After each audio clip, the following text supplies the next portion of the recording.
American Craftsman podcast is sponsored by Hayfla. Hayfla offers a wide range of products and solutions for the woodworking and furniture making industries. From hinges and drawer slides to connectors and dowels, sandpaper, wood glue, shop carts, and everything in between. Exclusive product lines such as Lux LED lighting and Slido door hardware ensure that every project you create is built to last. Learn more at hayfla.com.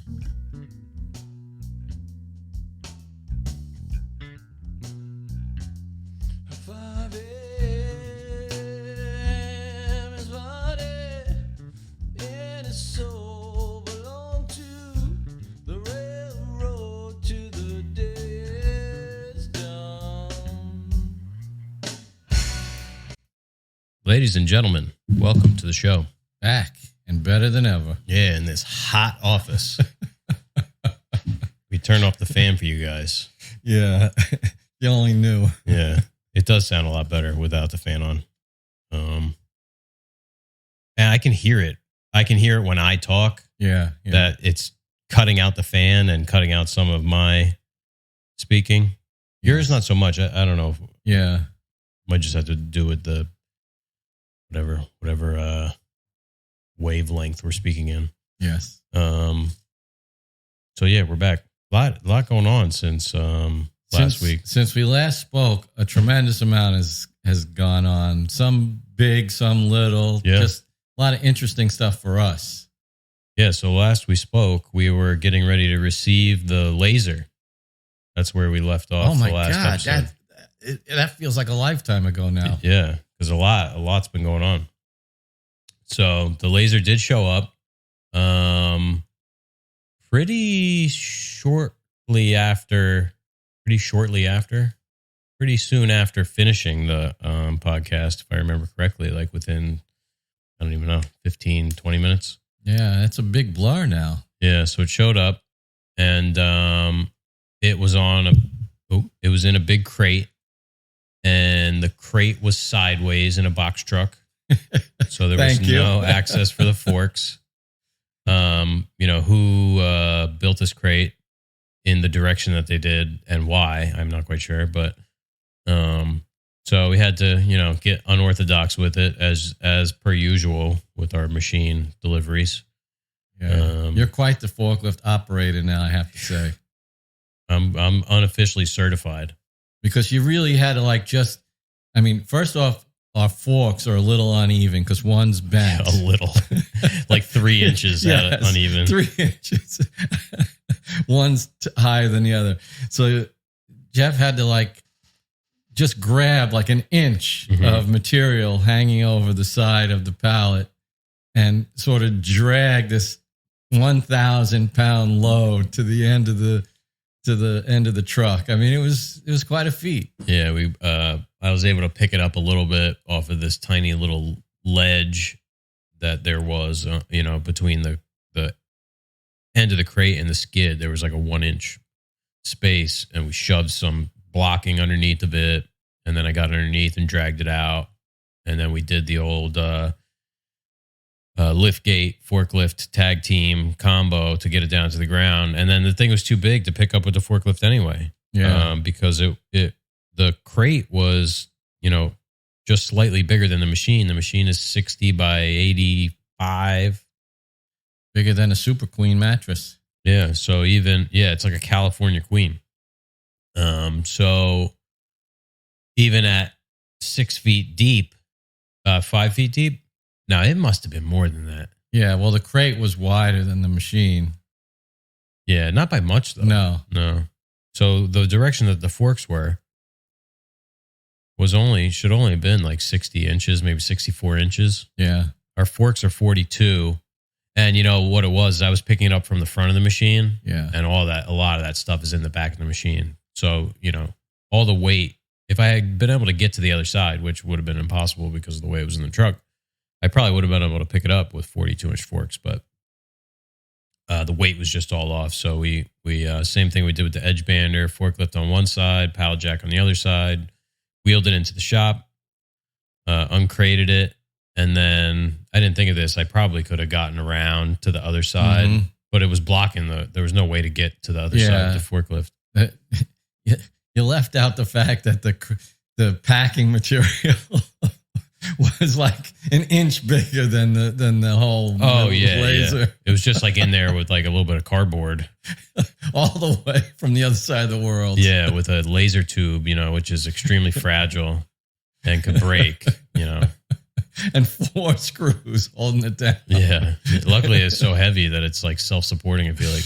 Yeah. So we got it uncrated, and we had to put some 2x4s on top of the forks, sticking out the other side. Then we put a ratchet strap around the 2x4s and then strap that to the mast of the forklift to lift it off of the pallet. Yeah, it was another one of those. Yeah, and they want a video, like a unboxing setup kind of thing, I think. I don't know what I'm going to say. Like, if you don't own a forklift, good luck. Yeah. And if you don't own a forklift with, long 6-foot forks, good luck. We did have a forklift service yesterday. Thank goodness. Scheduled maintenance. Our first scheduled maintenance on our 1989 Clark. What was that dude's name? I can't remember now. I don't know. He was cool. I wish that he would be our regular guy. Yeah, he was nice. Young guy, probably in his, mid, early 20s. I'm assuming. He could have been older for all I know. But he looked young. Yeah, he looked young, and he seemed young. Little timid at first, but he kind of warmed up to us a little bit. Is that our front door? Might have been. You want to check it? Yeah, I'll check. I'll pull out the 12 gauge.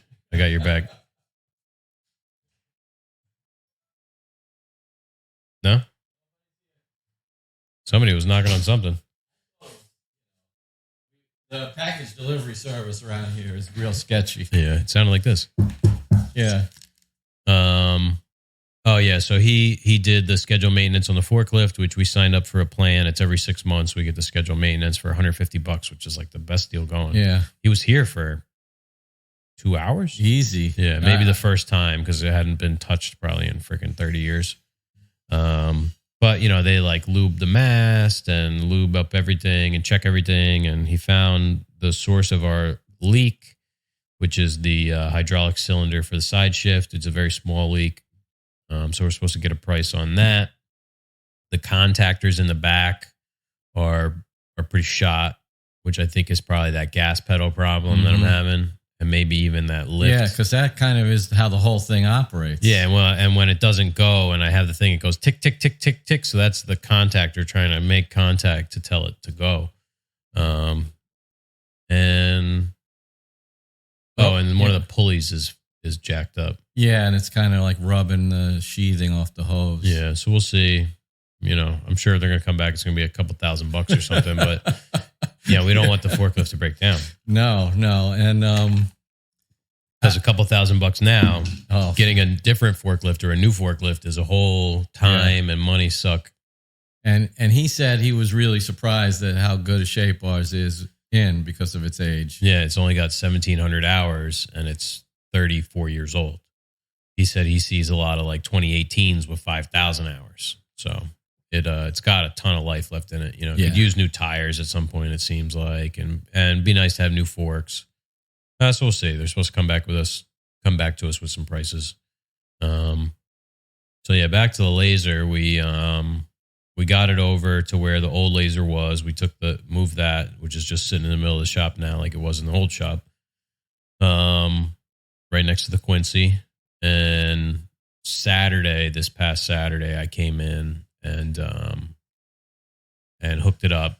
Had to fill up the chiller, hook the hoses up, take all the pack. They zip tie the axis and stuff like that, so it doesn't get all jacked up during shipping. There's a nice little red ribbon in there. Yeah.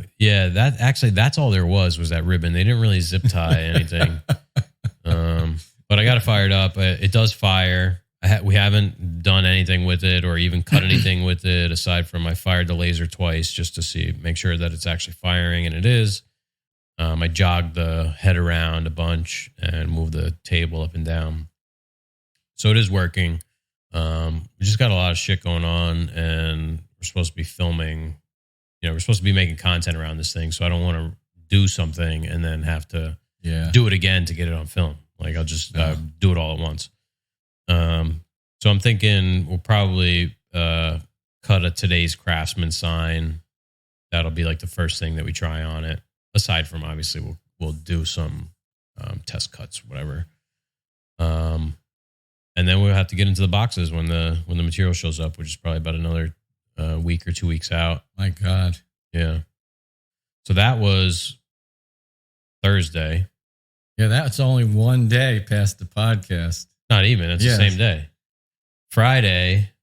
What the hell did we do Friday? We went somewhere, didn't we? We went to RT. Oh yeah, yeah. So Friday we left the shop about 6:00. Drove 3 hours and 15 minutes out to our first stop, Picture Rocks, Pennsylvania, to Lewis Lumber Products. Yeah, I got my pads right here. We got all our swag still on the desk. I like having like about 4. Like, look, I got stuff on this. Yeah, I know. I don't like having to take off the top sheet to get to the next one if I'm still trying to keep track of it. So Lewis Lumber Products is a lumber supplier, and they do custom milling and custom molding, stuff like that. So we met Keith, who is the president, and he took us around for like about 90 minutes. Yeah, it was a very thorough tour. Mm-hmm. He was really open about all kinds of things regarding the business. Yeah, super cool guy. He was I don't know if was he a buyer or a salesman for Rex? I think he was a salesman. Yeah, for Rex Lumber over here in Englishtown, New Jersey, for a long time before he got with Lewis. I forget what the story was. If you listen to episode 2 of the RT Machine Company podcast, and we highly recommend the episode's really good. It is. He was the guest, and he goes through the origin stories. I think he started it with one of the Lewises, and then I don't remember if they passed away or maybe they're still a part of the company. I forget, but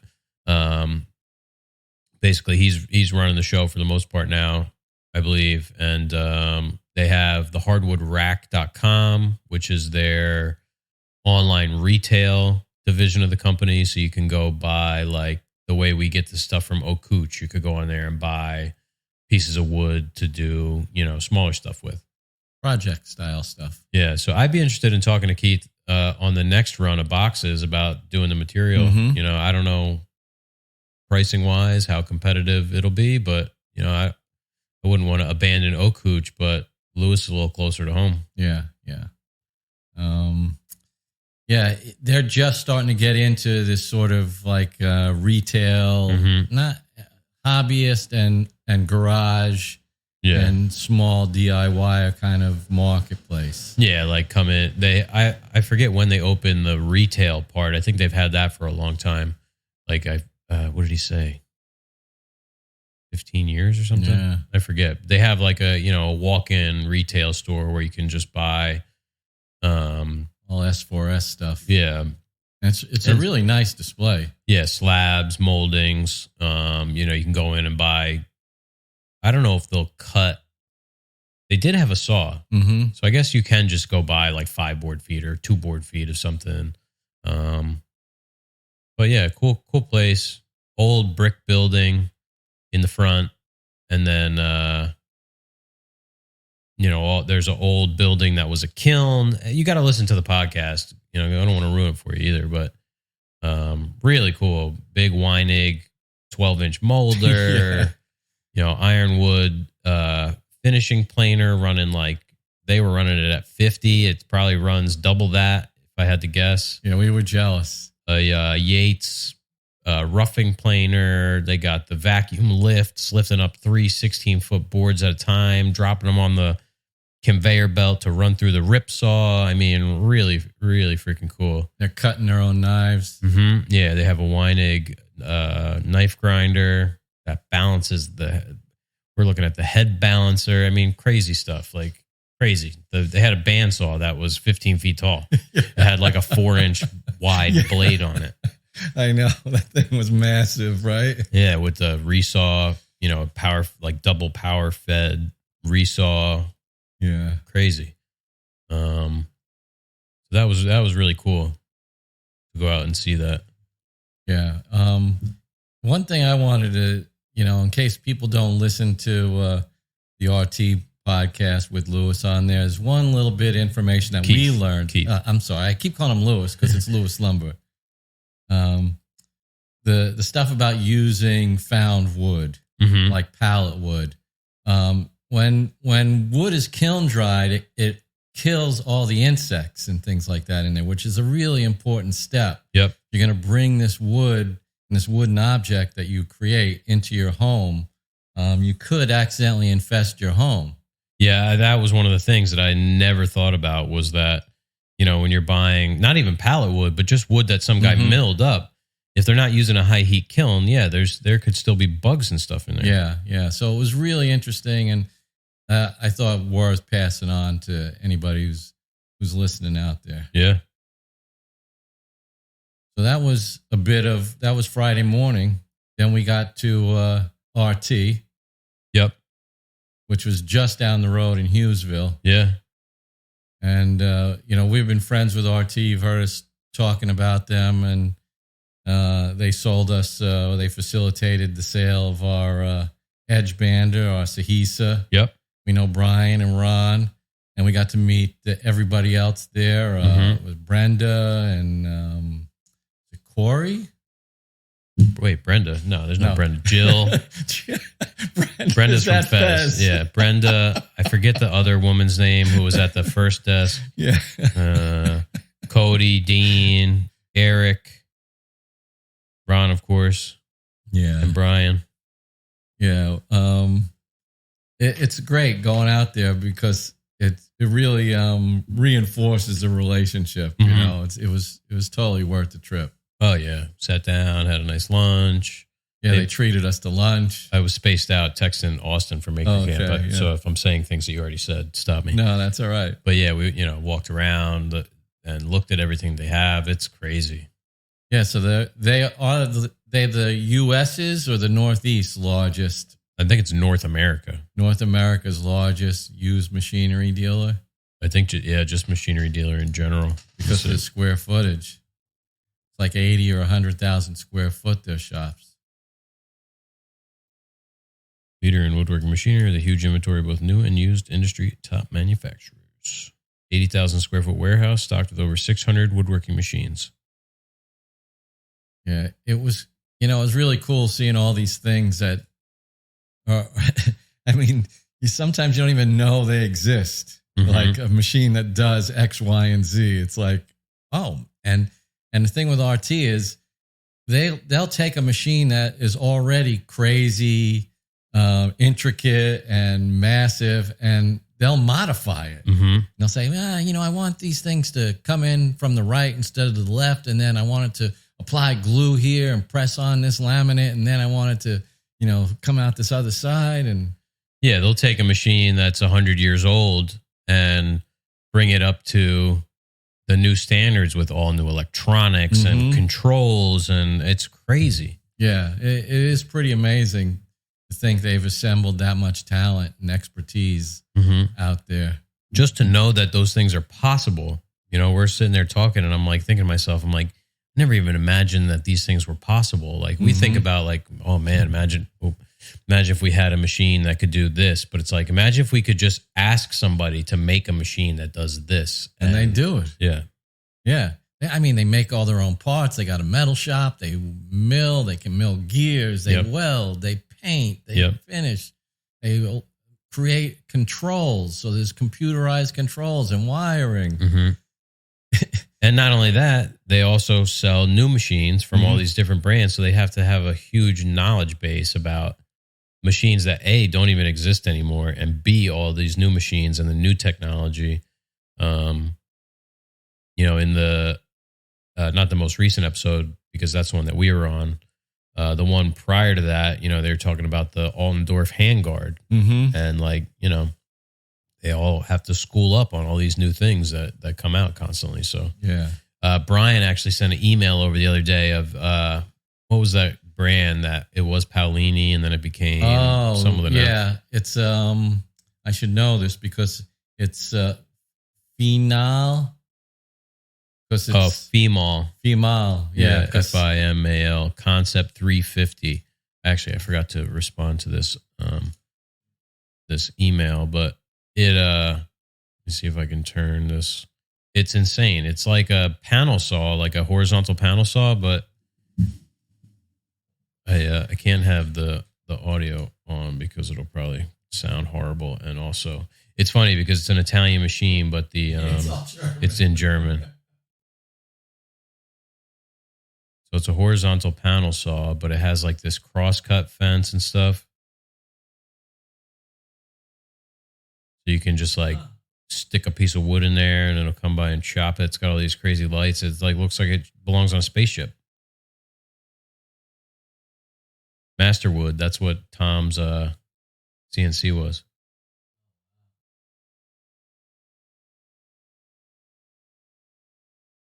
So pretty cool. It's called the FIMAL Concept 350. If you guys look it up, you can see what we're talking about. But, you know, it's like the lights turn red when the thing starts to move down. Then it cuts bevels and it's crazy. You put the wood down and it clamps it in place. And the Yeah, blade like look runs at these through it. little flippers and stuff. I don't even know what the hell they do. Like some kind of stop, and then it goes. Whoop.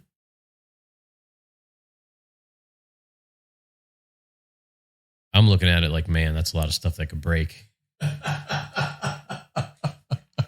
That's what RT is there for. Yeah, but some of these machines, and that's the other thing we didn't talk about RT is, look, this guy's like ripping rough lumber through it.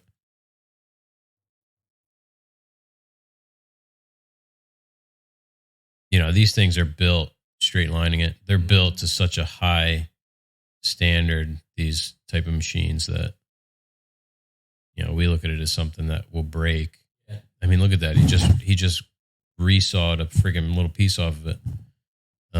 Typically, those things are built for high production environments. Right. Yeah, they're not going to sell. This is an industrial machine. If it breaks down, well, guess who's never going to buy that machine again? Exactly. All of the people who are buying these types of machines. But yeah, that was the other thing about RT is, you know, is the service. Like they have a huge service division with like, I don't even know what they have, like 15 trucks on the road or something. Yeah, I think they said they had like 30 something guys in the service department, right? Yeah, so they have guys that travel all over the country, you know, literally coast to coast to go work on people's machines. Mhm. And they're contracted out by a lot of these big manufacturers to service their machines. So, you know, brand X, you have a CNC from brand X or a whatever panel saw from brand X, and you contact them, you're having issues. Well, they contact RT and say, can you send out a tech? Yeah. So, I mean, they're true experts in all this stuff. And what's cool is they come to our little shop. Mm-hmm. Yeah. You know, Very approachable. yeah. I mean, they're working with $1 million machines, and, you know, you can buy a Laguna bandsaw from them if you want. Right. And I'm sure the service is the same. Yeah. I mean, that's what we found. Mm-hmm. So that was our Friday. We got back here, I don't even know, 7:30 at night, something like that. Yeah. You drove like 6.5 hours. Yeah. I'm getting used to that. Then Monday was the day that our hammer sander showed up. So that came about a 950S. Is that what it's called? HS 950. HS 950. Yeah, horizontal sander 950, I think, is the diameter of the belt. Let me see. 950 divided by 25.4. Yeah, millimeters. Our friend, the metric system. 37. No, that's wrong. Maybe it's like the length of the platen. It's 37 inches. That would make sense. I don't know. Anyway, they call it the HS 950. Yeah, wait. 25.4. Wait. No, I was going to say maybe it's in millimeters, the height, but it's that would be 2. That'd be 3.7 inches. Yeah. I don't know. It's something. It stands for something. So yeah, we got that. That was packed. Like the sanding head and motor was one unit, and then the base was a couple. That's the one thing that everybody complains about that sander is that the base is kind of shoddy. I say the quality of it is very good, the base, but it is like, when you're putting it together, you kind of seem like, man, this is just like 3 pieces of sheet metal. Minimalistic. Yeah. Then you put the top sander motor section on top and then put the back on. So it's kind of sketchy at first, but once you get it all together, it's super solid. What's your first impression of the machine? For $2,000, I mean, like shipped, it was like $2,100 or something. We got it on sale. I don't think it was a very significant sale. So let's say $2,500 out the door.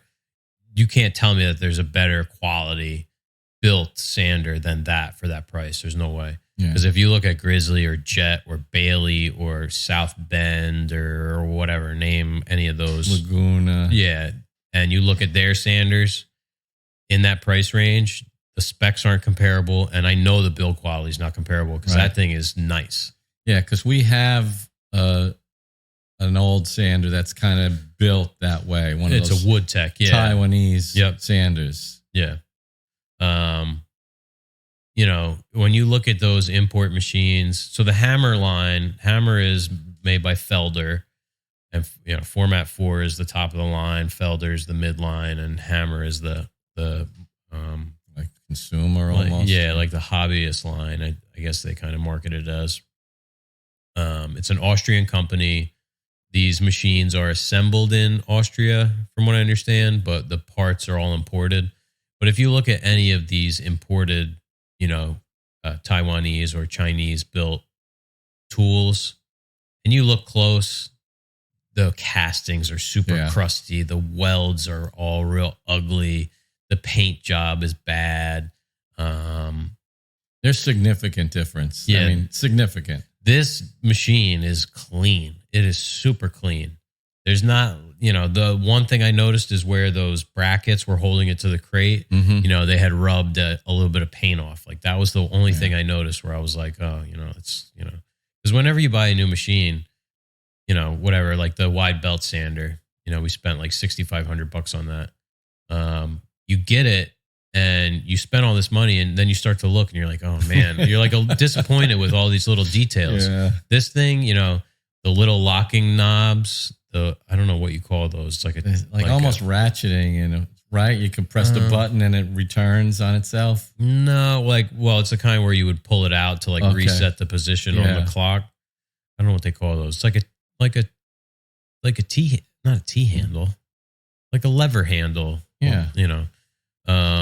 That they use to lock stuff down. Like they're made out of metal. They're not plastic. They're all made out of plastic. I mean, yeah, just like little details like that are nice. The way that the bed moves up and down, it moves super smooth. The way that the dust shroud, it's like twice as thick. Yeah, it's really nice. I couldn't be happier for the price. And it plowed through the material like nobody's business. Yeah, it's 3 horsepower. The one that we have is 1.5. I think so. Yeah, and we didn't realize until yesterday that we could have wired that up 220, which would probably give it some more oomph, maybe, but it was sorely lacking. Yeah, non-oscillating. So this one is oscillating. It's 6 by, I think it's 99 is what it works out to be, lengthwise. Not 950. Yeah, I still don't know what 950 is. Let me see. They have a spec. I think it's like 1900 and. Let me see. It's a sweet machine, and I'm looking forward to using it. Believe it or not. Yeah, on the boxes, that is, which are coming up. So it's still on sale, $1,995. And I don't know if they still have it, but we got freight for $150, which was a good deal. And I think we got tax exemption. I don't remember. Oh, so the belts are 2515, so just under 100 inches. Yeah, enough. Wait a minute. 2515 divided by 25.4. 99.015748. Makes sense. So 99-inch belt. And I was surprised if you look at the sanding belts on Felder Group website. So you get a, where does it say? A pack of 5, $37.40. That's a good deal. Even on Amazon, the crappy ones are, you could pay that much for 5. Yeah. Those belts weren't the best that we were using either. No, and it was always like I always forgot to order them, so we needed them on short notice, and we were using 240, and we should do some experiments this time and see how low we can go with both sandpapers and get a good finish. But using 240 and then sanding back to 180 with the orbital, so we were buying 3 packs of 6x89, 80, 120, and 240. So we have about 1.5 billion. There's like 40, 80, and 100 grip belts up there. 120. Yeah. Oh man, yeah. Because I went up there to write the ad. If you're in the market for a really sweet used wood tech at a bargain basement price, green and yellow colorway, I know where you can find one. Keansburg, New Jersey. We just got an email come in. Blah, blah, blah, blah. They want the vanity in the mirror ASAP. Just like everybody else. Who's gonna? I don't like bursting people's bubbles. I don't know. Everybody wants to jump to the front of the line. Yeah. Oh man, things just kind of exploded. Well, you want to wrap up? Did we wrap up the hammer? Yeah, the hammer's all set up. Ran the dust collection. I was able to get a 4-inch spiral T on Amazon, like with same day delivery, I think, which was really cool, and it was a good price. Not much more than what you would get at, like a supplier of that stuff. So it was about the most painless machine delivery setup that we've ever had. Yeah, we had to lift up the working part of it with the fork because we could have muscled it, but the side with the motor on it, which you tried to pick up, was going to cause some pain. Yeah, like the drum on the end, like dug into my collarbone. I'm like, I don't feel like getting into this. You don't want to drop it, and then it was a little heavy. Yeah, so that was our Monday. Then Tuesday we went up to Rutherford. Oh, geez, yeah. Tuesday we had Suprema. Yeah, what did we do in the morning? Did we do something? I think did we work? Yeah, but I feel like something else. Was that the day we registered for the Mom Project? Or was that yesterday? I think that was the day you registered. That's all this week? That's crazy. Maybe. Yeah, it must have been. Yeah, so, we've just been overrun with requests for quotes, and it's just like I haven't been able to get off of the computer. It's crazy, and I'm still ignoring people. I think you went over to Holly Tree? Was that the Holly Lane? Is that the name of that with Andy? Yeah. Yeah, I think that was Tuesday. Or maybe that was Monday Monday before the sander came. I don't know. No, it was Tuesday because it was the 15th. Yeah, so I went over, confirmed a couple of things on this job that we're doing for the builder with whom we did the kitchen with Lindsay down in Brick just recently. So just confirmed a couple of things, picked up a check. We have Neil from MT Tool Company. He's making knives. And we're getting some heads from Charles G.G. Smith, which those heads are being made. They ran out and they're making another batch, which it's cool that they make their own shaper heads and everything. So getting into the corrugated shaper knives, which is a really cool thing that, I've been pretty intrigued by over the last couple of years, being able to have custom knives made for the shaper, not just the hussy. The hussy is tough to use. And for, like you can't build doors on a hussy. My thumb still hurts. Yeah. You can't build doors on a hussy, so we have this profile that they were looking for. I couldn't find it stock anywhere. I didn't look that hard, but, for say, $650, $700. We got a matched cope and stick set with two heads that we can use on other jobs. You know, you can just take the knives out and get any type of, cope and stick set or whatever. You get any profile made. And Neil's super fast. You know, if those heads weren't held up, we'd probably already have everything here. So yeah, we'll be doing that. Oh, the mom project. So yeah, anyway, we have so many inquiries coming in and all that. It's just a lot to try and keep track of. And with scheduling, you know, we have like 8 projects going on right now in the shop. Literally, might even be I think it's more now. Might even be 9 because this one email kind of ignoring. Yeah, might even be 10. So like 10 jobs happening simultaneously in the shop. We need like some admin help. So I found a website called the Mom Project, and it's basically a place where, you know, women who were, professional, whatever, there's a multitude of different, expertise represented, who, you know, they have like gaps in their resume where they, you know, had kids, stayed at home, things like that. So it matches people up who are looking for mostly remote and part-time help with different things. Helps match you with someone. So we actually have an interview today at 3:30 with a local woman. So we'll see. It seems like a good resource, you know, if you need that kind of thing. Yeah, they handle the 1099 stuff. Yep. They take a little 20% on top, which, you know. Just a little slice you add to the salary. But, yeah. I mean, if you're getting, like in our position, we're looking to reduce our paperwork load, so to speak. Right. So we'd be, you know, robbing Peter to pay Paul if we had to start doing paperwork to have an employee, which we don't have any. You know, so that would create this other layer of responsibilities. Yeah, and they like vet these people to a certain degree. You know what I mean? It's not like you put an ad on Facebook and you have every crazy and their mother calling you up looking for a job. You know, these people have the resumes are posted right there. All the, you know, it's definitely a good tool. They're legit. Yeah, you have to pay for these kind of things. It's not, you know, you want convenience, it costs money. So right. Everybody's got to make a little bit. That's how the world goes round. Yeah. So yeah, we'll see what happens there. Seems like a good candidate.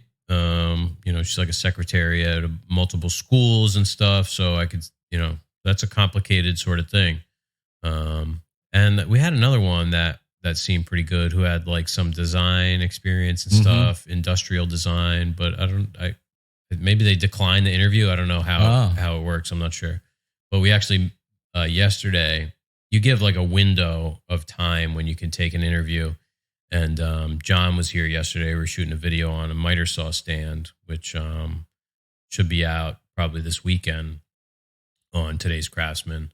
And I guess she picked the interview slot like 2:30 to 3, and I didn't see the email until like almost, or maybe it was 2 to 2:30. I didn't see it until almost 3, so we rescheduled for today. Yeah, that's pretty cool. How'd you hear about the Mom Project? I think I just searched like freelance admin, and it just came up.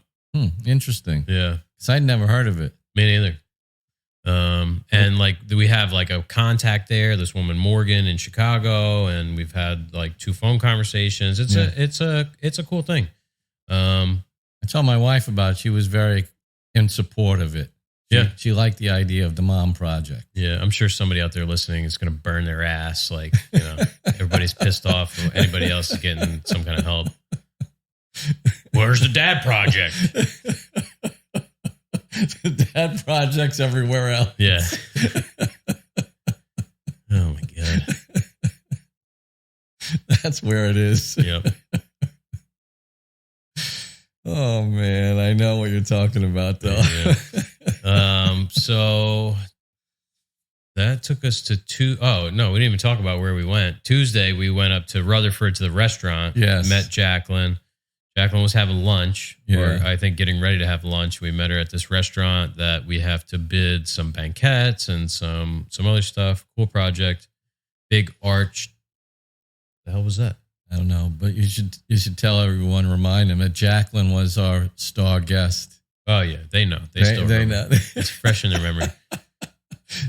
Like some 24-inch deep arched like niche things. I mean, really cool. Banquet, curved banquettes and straight banquettes and all kinds of stuff. So we got that we got to put some rough numbers on.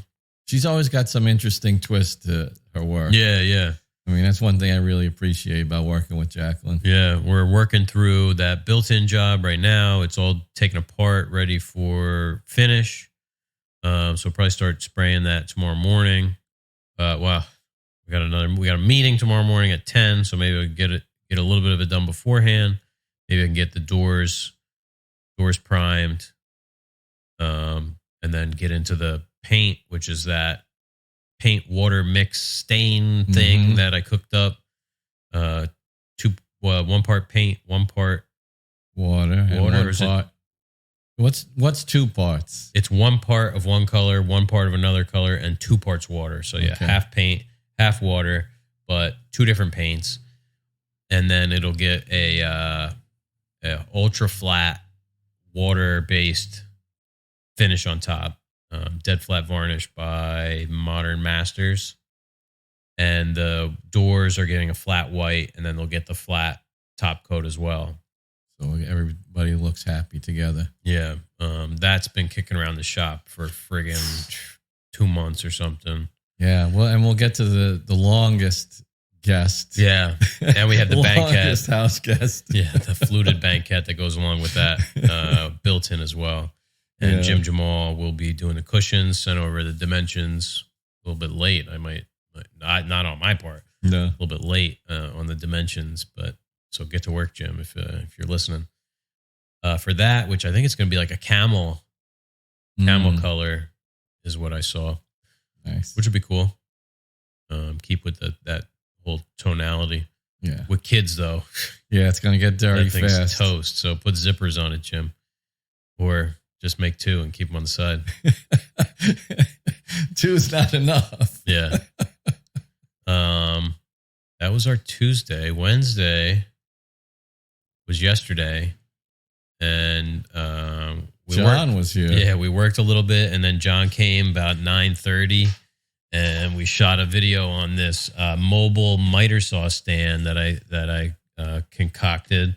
We were wanting to do something with the miter saw so that we can like bring it over to the rough lumber or whatever. Sometimes we have to cut moldings and stuff. Like if we're cutting crown molding for a cabinet job, pre-cutting it in the shop, we have no choice but to use the miter saw. We try and use the table saw for any finish cuts, but you can only cut crown molding on a miter saw really, unless you want to get into friggin' bevel, cutting on the flat. Which good luck on a table saw. You're gonna freaking pull your hair out with the geometry. I only cut crown nested unless it's too big to cut nested. So yeah, anyway, we want to be able to move this thing around the shop. And not only that, the wall where the miter saw is where we're trying to create this today's Craftsman wall so that we can do some. Oh my God, is this another email? Yeah, I just saw. Oh my God. Today's Craftsman wall where we can shoot some videos, have a backdrop there where we can shoot some videos while we hopefully get the old shop set up as like the studio or whatever. So we wanted to be able to pull it out, and it was on this giant friggin' Husky toolbox that's like 40 some odd inches tall. Which we just got used to. Yeah, after a couple of years.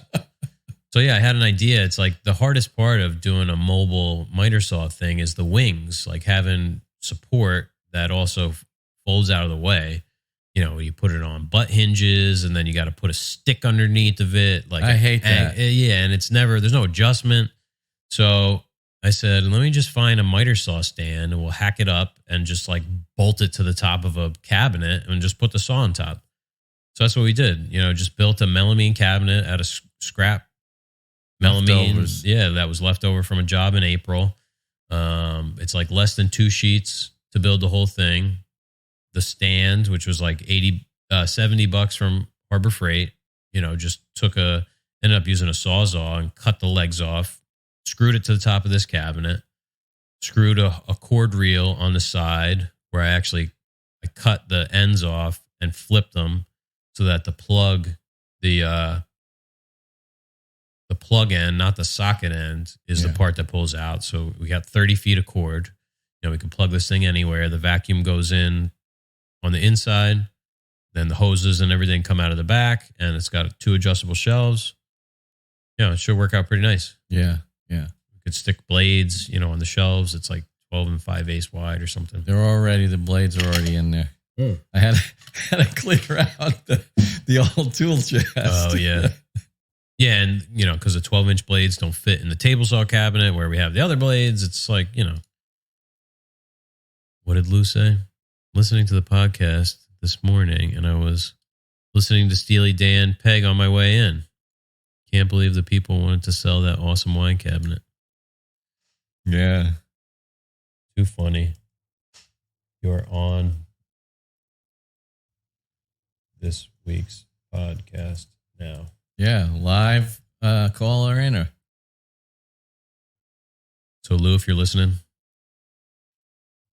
we just got your text. Yeah, Lou's referencing the RT Machine podcast. We were talking about the origin of the name Greene Street Joinery and how in the song Peg by Steely Dan, he says something like, down to Greene Street, there you go. And it was like one of those things where it was like, oh, wow.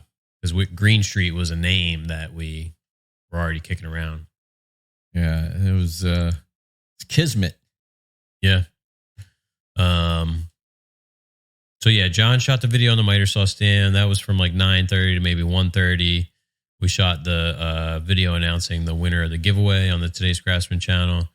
And then the forklift guy showed up. So he did his thing. And then today, we've been all over again. First went to the salon job that we just got and measured up some stuff there. It was a good thing that, we went because there were some discrepancies with like the plumbing. Yeah, the plumbing and stuff. So that was good. The plumbing would have missed cabinets completely. Yeah. So better to know that now than on install day. Save everybody the stress. Cow. And the electrical is as well. They can fix that. Yeah. And the wash sinks, the plumbing, we made a change there. So that's all good. So we measured that up. That's another job with Lindsay, which I'd love to get Lindsay on the podcast in the next couple of weeks. That'd be cool. Yeah, she'd be a great guest, I think. Corey and Rob. Corey asked if they could come out and be on the podcast, which of course the answer is yes. So hopefully we'll have those guys on, CT Woodwork, in the next couple of weeks. We mentioned on our trip how we listened to Corey's interview. Yes, with Ethan Abramson. You guys should check it out. Yep, that was good. Corey's got a good story, behind all of his woodworking that he's been doing. And a lot of really good questions, I thought. Yeah. Yeah, Ethan's got good questions. The delivery is a little stale for me, but he's a nice guy. Yes. Yes, I would like to hear maybe him let his guard down a little bit, I'll say. Yes, I like real world Ethan more than produced. Right. So yeah, that was good. It's called Building a Furniture Brand with Ethan Abramson. Corey was on that. Came out yesterday, so check that out. After that, I ordered yesterday morning a Capex KS60, the cordless from Toolnut, and it said pre-order. So I was under the impression that all the ones I was seeing were just like demo models that people got, but I think it was like that they sold out, or maybe they didn't get allocated any in the beginning. And it was like, oh, shipping August 30th. I got to thinking, I'm like, man, we're going to have to install this wall unit. And that was like the catalyst for like thinking about it. It's like, 3rd floor in Hoboken, tiny elevator, lugging up a 60-pound Makita chop saw. The stand is like 5 feet friggin' long. It's really awkward too. Yeah, it's horrible. It's not just the weight; it's the size, the shape, Yep. and you want to be careful with it because that poor saw has just been beat to hell. It's just, Yeah, and storing it in the van on the stand is really bad. It just, it was like it had put dents in the side of the van, and it just, I think the saw fell off a couple times. So yeah, like we're looking at saws, and it's like, Makita has a 8.5 inch cordless. We wanted cordless first and foremost because a lot of times we just got to chop something in the van real quick on an install. Like, hey, we got this piece of toe that just needs to be cut to length. Like, I'm not going to break it out the saw, set it up. Like, just open the thing, cut it. We're addicted to cordless on a job site. Yeah, I would love a cordless table saw now. So, you got Makita, which we're already into. The 8.5 is a 40 volt, so it's a different battery. Okay. Now, Metabo makes an 8.5, and let me see who else. I don't think Milwaukee's making one. Is Metabo Hitachi? Yeah. Because they used to be like, it was corded, of course, but they used to be a really good version of that size saw. So, Bauer makes a 7.25 inch cordless. not Warrior. Rigid makes a 7.25. DeWalt makes a 7.25. Makita makes a 7.25. I searched for 8.5 inch. Why am I getting Makita 8.5? Bosch 8.5 cordless. Metabo 8.5 cordless. So, there's only a handful. Well, the Makita and the Metabo, which were the two main ones aside from the Festool to look at, are literally the same price as the Festool. Yeah. They're $1,000 saws with no batteries.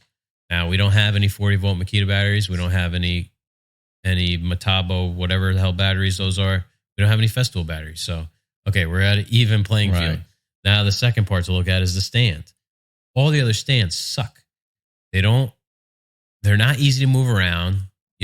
Like the Festool is like 18 inch wide with two big wheels, and the saw it rotates 90 degrees down, so it's easy to move around. It's purpose designed for exactly what we want to use it for. Yeah, it's made to stay on the stand. Aside from those gravity rise stands like that Bosch have, I think Makita, they probably all make them now. Those gravity rise stands, which I used to have when I was a carpenter. They're huge. They're heavy. Yeah. This is the most elegant. Festool always has the best system. And this is what I said to a couple guys. It's like, if the price is the same, I'm always going to go with the Festool because the engineering is second to none. It's way better than anybody else. They think of everything. It is. Not everything, but they think of all these things that nobody else thinks. It's all the little things. Mm-hmm. The blade storage on the bottom of the stand. The ease one knob adjustment for the height of the wings. Yeah. And this thing has wings that go out. The wings are probably 5 feet, maybe. 4 feet. And then they extend. And then they have a stop that extends another out to like, 250 millimeters. So 100 inches. Yeah. So you basically have 200 inches of wing, full support, no little adjustable little roller or whatever. I mean, it's a real aluminum fence. Yeah, it's nice. Yeah, the whole thing. Then the way the fence, it has its own little kit to like the put them end together. caps. Yep. And, you sling it over your shoulder, or it actually has a little home on the stand so you can wheel it in together. It tilts in there. I'm dripping my freaking seltzer all over my post-it notes. Like I had said, I'd ordered it from Tool Nut, and it had that pre-order, and it said the 30th. I'm thinking we got this install coming up, and this is really a time when we're going to need it. So I said, well, why don't we try and find it locally and cancel that? So called the two closer places, and then the third place, which is where we bought like the MFK 700. I don't know if we bought. I think we might have. No, we didn't get the Rotex there. No. I think that was the only thing we got. But they're like a well-stocked Festool dealer, and they had it. Yeah, we'll remember them next time, probably. Yeah, that was a good call by you because I wasn't even thinking about Jaeger. So, yeah, we went down to Jaeger Lumber in Belmar, and they had it, so we picked that up. And then we shot up to an install in Plainfield. 43 minutes. A reception desk that has been in the shop for over 3 months. And we met the PM. The reason it was here for 3 months, apparently. Yeah. Let me look up the email. Where I say, when do you need it? All right. Let's see. Blah, blah, blah. Thanks for the update.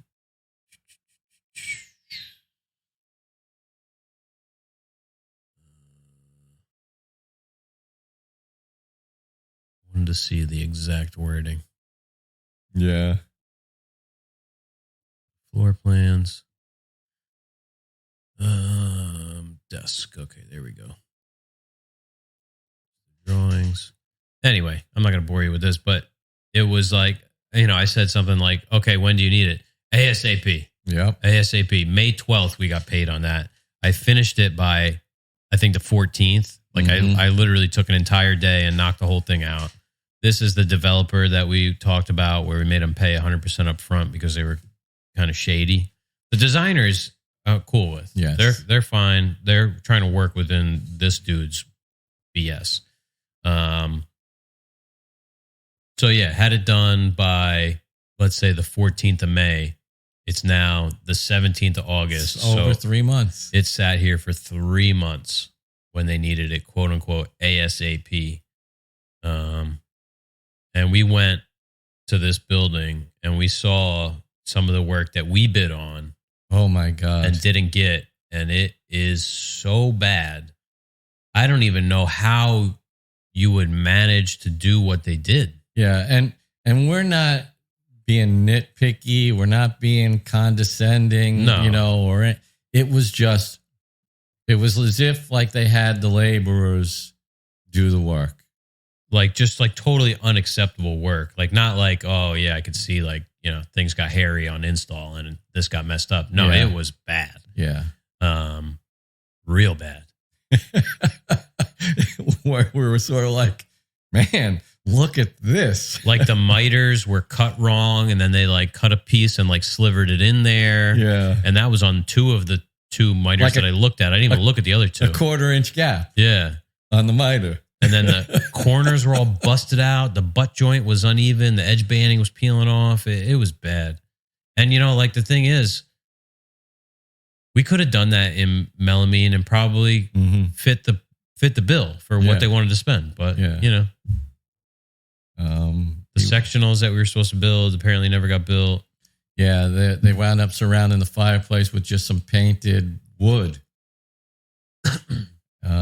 Did we bid on the fireplace? No. Oh.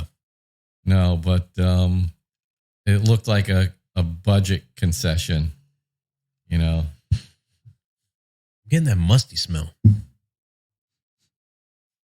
It's not like that. Sorry, I'm pulling off the windscreen. You can hear me sniffing the microphone. I don't know what the hell it is. Yeah. Maybe it's this rug from sitting in the old studio. Yeah, because it's kind of moist in there. Could be. Yeah, I'd be fine with getting rid of this stupid rug anyway. Yeah, well, when the remodel comes. It's one of those things where sometimes I can smell it and sometimes I can't. But my nose is always half stuffed when I'm here because all the freaking dust. Yeah, so we unloaded, set it up. We're waiting for the PM or whomever whose contact info we got. I called him and then, guys walking by. I'm like, is that Rich? Yeah. And he was in the car for a while. And then he finally came out and just walks right by us. Yeah. I'm like, I'm like, you Rich? Yeah. If you're the PM and you see guys working on the job that you've never seen before. We were totally in his line of sight. Two strange guys come in, just start setting the desk up. I went to the door and looked at him in his car about 10 times. So he knew that people were there. Wouldn't you be like, oh, hey, who are you and what the hell are you doing here? Kind of thing. Yeah, where do you want this desk? He's like, looks good right there. And okay, we're going to finish screwing this together. We're going to get the hell out of here. Like, because as little as you care, I care even less. Yeah, his attitude. Poor Rich had the sense about him that he was just fed up with the job. He just wanted to go home and never see the 803. Is that the name of it? Maybe. The quote unquote 803. Yeah. So yeah, it was nice to see that because it confirmed our own experience. Yeah. So yeah, I mean, it looked good. Very simple, just black melamine cabinets. Like, they wanted it so cheap that there weren't even shelves inside the open cabinets. Yes. So, which, more power to them. I'm waiting to get a text like, there's no shelves. It's like, I literally told you that no shelves. You want to add shelves? Oh, it's plenty extra now to go back there and drill those holes. Yeah. I don't remember how big they were too, so we're going to have to charge to go up and field measure. And measure. Yeah. We're going to need a stipend for lunch. As basic and, bare bones as that thing was, it's still the nicest thing. Yeah, which is scary. Very scary. Just black melamine with edge banded. It's funny though. I had forgotten all about that edge banding we used on the pre-fin, which was really cool. Yeah, the fake multiply. Yeah, it looks great. Mm-hmm. Yeah, stuff's nice. If people don't know about it, it's like it's edge banding that looks like really nice, like multiply Baltic birch kind of plywood, and even more contrast than Baltic birch. I feel like Baltic birch that had like finish on it, and it's 1/2 mil PVC. Yeah, it's nice. I mean, I wouldn't mind having some of that. Yeah. We even used import. It's pre-fin import birch for the interiors, but it looks, that stuff it tends to be like yellow, but in like a I don't know, like the maple is yellow, but more like towards orange. This is like very like yellow, like a white yellow. But hey, listen, they knew what they were getting. I laid it all out. You need a reception desk, and it can only be $3,750, and we got to bring it up there and put it in. Yeah. We can only spend so much on material, and they wanted a toe base with LED lights. I'm like, are you freaking crazy? Granted, it only took me a day to build it, and we probably only got like, I don't know, $300 in material into it. But listen, we got to make money on some jobs too. Yes. And when you're a pain in the ass, there's a tax. I'm not willing to do you any favors. That Rich that looks good right there. That's all right. Yep. He didn't want to have anything to do with it. He's like, yeah, I think the girls will be here later. I'm like, okay, good. They can move it around if they want. Yeah. Like I said, we were in and out. Yep. Very quickly. There's not even any power for that thing. Like, what are they going to run an extension cord from the wall? I know. It's so... They don't need like a phone or a computer. Poorly planned. It's really not well thought out at all. They're going to put a wire chase on the wall, probably, to a piece of wire on the floor with a piece of duct tape over top of it. Yep. Stupid. You can see it. You can see it now. It's going to be duct tape. They're going to call us and want to know where are the grommets. Oh, no, they're not going to call us. Another slumlord developer, they want to build this flashy looking build. If you could just picture what you think this building looks like, and that's exactly what it looks like. Mm-hmm. White, dark stone, gray. Yeah. That's exactly what it looks like on the outside. You just picture a gentrified apartment building. Hipster central. Yeah, in a bad, what some people would refer to as a bad neighborhood. That's what it is. And they don't want to spend any money, and they're going to rent them out for probably $2,000 a month for a 1-bedroom, and walk away laughing all the way to the bank. Yeah. But meanwhile, they got an extension cord taped to the floor in the lobby. Yeah, you can imagine the appliance package in those places too. It's going to be all like super budgety. Mm-hmm. Package room that we bid, empty. Sectionals that we bid, didn't exist. The elevator surrounds and that wall thing that we bid were, super crusty. Really janky. Yeah. Anyway, we'll get off our high horse. Then we came back here. Hang on, I'm still climbing down. Yeah. Set up the the K-Pax, which it's nice. It's real nice. It is. And then delivery showed up with some material from Hayfla and another cart. Our salesman Rich was able to get us was able to get us a good deal on another lumber cart, which we needed pretty bad. So that was cool.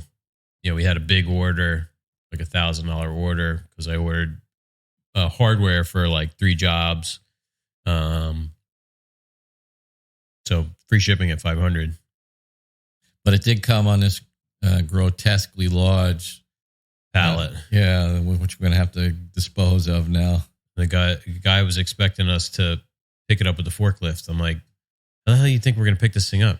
Yeah, I was trying to be nice to him, and like, can't we just cut it out and we'll just bring it in the side door here? No. And so I come in, and Jeff says, "All right." We're not picking it up. The guy was, so I'm not, you got to take the pallet too, he tells us. He's like, all right, you got to come up here and do it. I'm not allowed to touch it. I'm like, okay. Oh, yeah. Yeah, and then he made us take the pallet. Yeah. I said to Rob, I said, what would happen if I just went inside, closed the door? Yeah. You going to come beating on the door? I would have liked to have done that. He wasn't so cool. No. Grumpy freaking truck driver. But speaking of cool truck drivers, let's send out a get well wish to our favorite truck driver. Yeah, Joe got rear-ended in the truck and hurt his back and his neck. So hopefully he'll be in good health again soon. Yeah. Speedy recovery, Joe. Yeah. I don't know if he listens to the podcast. I think he might. He might. He's more of a video guy. Hopefully he found the Today's Craftsman. Yeah. So tomorrow we have another site visit for a vanity and looks like some alterations in the kitchen. So maybe we'll have 12 jobs on the book, not on the books, 12 jobs in production by the end of the day tomorrow. Oh my gosh. Because they need to be in about 5 weeks. Where's our Mrs. Mom? Yeah, I'm fine. Like, there's no problem getting the work done. It's all the other shit that's got to get done that becomes a problem because it takes you away from. I mean, how many hours was I in the shop in the last 2 weeks? Not too. I mean, you were in here a lot. Yeah, I think I got about 12 shop hours in the last 2 weeks. And it's the office is so warm. Yeah, and it's stultifying the air. That's a good word. Yeah, even with the window open, the fan. I had the door open for a little bit. It doesn't do anything. And it's such a grind. Yeah, at the computer. It's okay for a change of pace, but day in and day out. Mm-hmm. Got that LBI restaurant job to throw some rough prices on. I'm just going to hit them with some big numbers. Yeah. Oh, we didn't mention that we got Dan doing some work for us. Yeah, Dan, our old coworker from the last shop, helped us out with the drawings for the salon. Did a really good job. We have some edits for him. What the? Hey, Alexa, stop talking. What triggered Alexa? I don't know. Saying her name would, but we didn't say the name. No, we said Dan. Yeah, that's weird. Alexa over there, we have an Echo Show or whatever that we used to use for the music. Yeah. I don't know. It's just here as a clock now, basically. But yeah, Dan did some mosaic drawings for us, and that'll become a more regular thing. Got Steve at Parts Cutter CNC. Right, yeah. So this salon job, bunch of melamine, we're just going to send it up to Steve. He'll cut it. This is how we're going to manage taking on 10, 12 jobs at a time is that we got a delivery. We're going to have to farm out some stuff. We're going to have to farm out some drawing. We're going to have to farm out some fabrication in terms of being cut on the CNC, stuff like that, which is fine, Yeah, and next week, cross your fingers, that's when they're going to have the drawing. Yes, for the Streebig. Yeah. So that'd be nice. Yeah, we could really use it. Yeah, big time.